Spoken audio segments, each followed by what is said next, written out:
Hello students, let's read the question. Your question says when alleles of two contrasting characters are present together and one of the character express itself during the cross while the other remain hidden gives the option A law of purity of gamete, option B law of segregation, option C law of dominance and option D law of independent assortment. So आपको बताना है इसमें से correct option कौन सा है।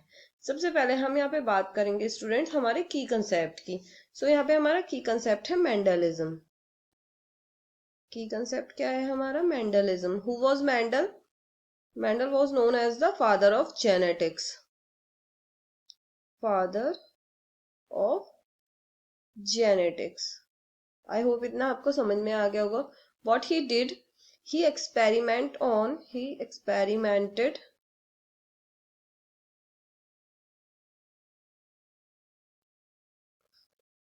pea plant and gave three laws of inheritance. What were these laws? These laws were law of dominance,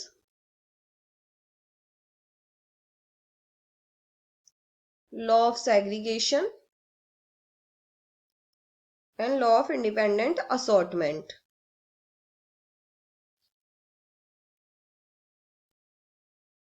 Law of independent assortment.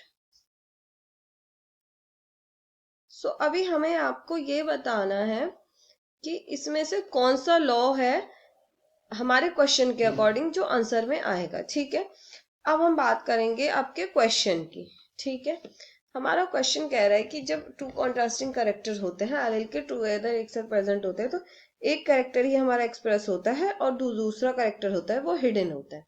ठीक है, इसके लिए हम एक एग्जांपल से समझते हैं स्टूडेंट्स। ये हमारे पास दो प्लांट्स हैं, ठीक है, दीज एंड दीज। ठीक है, so this is for tall character and this is for dwarf character of height. So ये दो क्या हो गए? कॉन्ट्रास्टिंग कैरेक्टर्स हो गए आपके। अब ठीक है, जब हम इन्हें F1 क्रॉस कराते हैं तो F1 जनरेशन होती है। हमें क्या मिलता है उसमें? ये देखिए, हम ये पुनेट स्क्वायर बना लेंगे समझने के लिए इस तरीके से। ठीक है, capital T small T small T. ठीक है, जब हम इनका क्रॉस कराएंगे तो हमारे पास क्या आएगा? Capital T small T, capital T small T, capital T small T, capital T small T. So हमारे जितने भी प्लांट होंगे वो क्या होंगे? टॉल। यहाँ पे क्या हुआ? जो हमारा टॉल कैरेक्टर है वो डोमिनेंट है किसके ऊपर? ड्वार्फ के ऊपर। तो दैट्स वाई क्या हुआ, जो टॉल कैरेक्टर है वो तो हमारा एक्सप्रेस हो गया बिकॉज ये डोमिनेंट कैरेक्टर था, बट कैरेक्टर है वो रिसेसिव था इसलिए वो हिडन रहा। बट F2 जनरेशन में क्या होता है? इसके बाद प्रोजेनी आई थी, दिस वन। जब हम इनकी सेल्फिंग कराते हैं F2 जनरेशन में, तो जो हमारी F2 जनरेशन में प्लांट आए थे उनकी हमें सेल्फिंग कराते हैं तो जो हमें F2 जनरेशन मिलती है। F1 जनरेशन में हमारे पास क्या प्रोजेनी आई थी? Capital T and small T वाली। ठीक है, सो F2 जनरेशन में देखते हैं इसके बाद क्या आता है हमारे पास। सो फिर से हम एक पुनेट स्क्वायर बना लेंगे।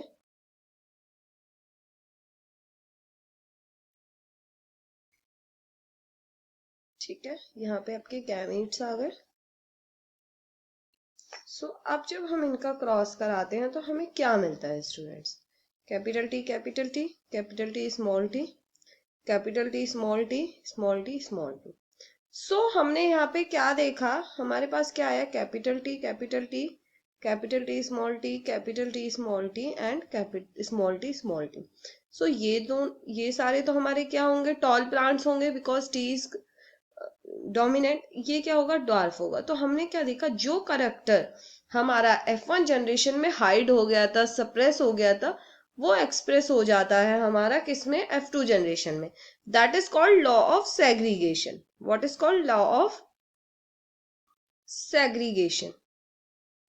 बट अगर हम बात करते हैं इस वाले की कि जब हम दो कॉन्ट्रास्टिंग कैरेक्टर को क्रॉस कराते हैं तो हमारे पास F1 जनरेशन में जो प्लांट्स आते हैं उसमें जो करेक्टर होता है, जो डोमिनेंट होता है, वो तो एक्सप्रेस हो जाता है, बट रिसेसिव वन वाला क्या हो जाता है, मास्क हो जाता है. That is called law of dominance.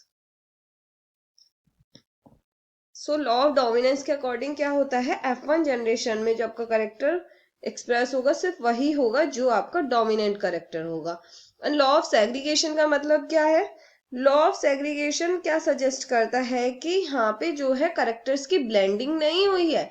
ऐसा नहीं हुआ है कि आपके टॉल एंड ड्वार्फ करेक्टर जो है वो मिक्स हो गए हैं. No, they will not be mingled.